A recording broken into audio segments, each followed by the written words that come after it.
لذلك تجد. أبو زايد أيضا في سؤال دائم يدور في بالي، يمكن سألت 1000 شخص تقريبا، وصلت يعني في ال10 سنوات وصلت ممكن 1000 إلى يعني ليش المبدعين والمتميزين واللي يملكون عقلية خارج الاتحادات والمنافقين والفاشلين في بعض المناصب وليس الكل يكونون متواجدين في الاتحادات ويعملون ونشاهدهم بالفضائيات يتحدثون وهم أشخاص فاشلين؟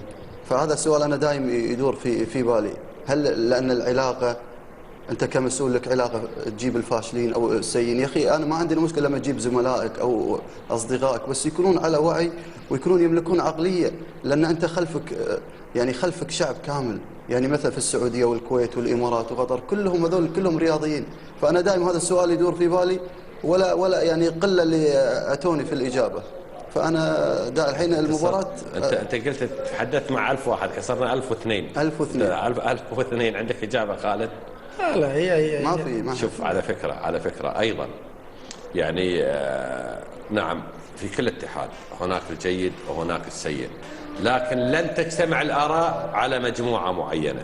لا بد ان ناس تشوف هذا جيد وناس تشوف هذا سيء.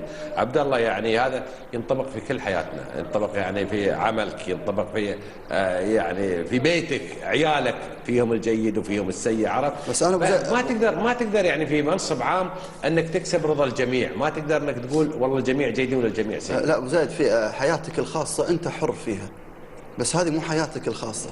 هذا 25 مليون سعودي مواطن، هذا مليون مواطن إماراتي، هذا مليون مواطن كويتي، هذا مليون.